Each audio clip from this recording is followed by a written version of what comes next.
আমরা পশ্চিমবঙ্গের লক্ষ লক্ষ অস্থায়ী চুক্তিভিত্তিক কর্মচারীরা বর্তমান মাননীয় মুখ্যমন্ত্রীর দৃষ্টি আকর্ষণ করে আবেদন করতে চাইছি 22শে জুন রাজ্য বাজেট, যেখানে রাজ্যের সরকারি কর্মচারীরা তাদের বকেয়া ডিএ পেতে চলেছে এবং যেখানে অন্নপূর্ণা ভাণ্ডারের মাধ্যমে সাধারণ মানুষ 3,000 টাকা করে পাচ্ছে প্রতি মাসে বিনা পারিশ্রমিকে।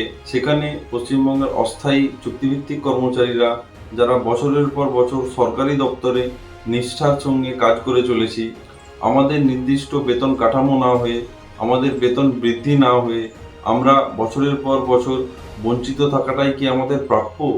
আমরা আমাদের যৌবনের মূল্যবান সময় পার করে দিচ্ছি সরকারি দপ্তরে চুক্তিভিত্তিক কর্মচারী হিসাবে কাজ করে, এবং আমাদের ভবিষ্যৎ কোথায় গিয়ে দাঁড়াবে সেটা আমরা নিজেরাও জানি না।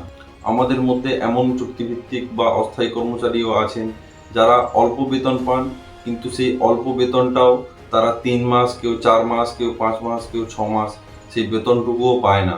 প্রতি বছর রিনিউয়ালের সময় এক্সটেনশন অ্যাপ্রুভাল আসতে অনেক সময় 2 থেকে 3 মাস লেগে যায়। এই 2 থেকে 3 মাস আমাদের বেতন আটকে যায় এবং এই সময়টা আমরা আমাদের সংসার চালাতে রীতিমতো হিমশিম খাই। আমরা বিগত বছরের পর বছর বিভিন্ন সুযোগ সুবিধা থেকে বঞ্চিত এবং বিভিন্ন ক্ষেত্রে আশ্বাস পাওয়ার পরেও প্রতারিত হয়ে আমাদের দেওয়ালে পিঠ ঠেকে গেছে। তাই আমরা পশ্চিমবঙ্গের লক্ষ লক্ষ অস্থায়ী চুক্তিভিত্তিক, দৈনিক ভিত্তিক, ক্যাজুয়াল এবং অনিয়মিত কর্মীরা দৃঢ়ভাবে আশ্বাস করছি, আশা রাখছি যে এই ডবল ইঞ্জিন সরকারের হাত ধরেই আমাদের দীর্ঘ বছরের বঞ্চনার অবসান ঘটবে এবং আমরা আমাদের পরিবার নিয়ে সুস্থভাবে জীবনযাপন করতে পারব। ধন্যবাদ।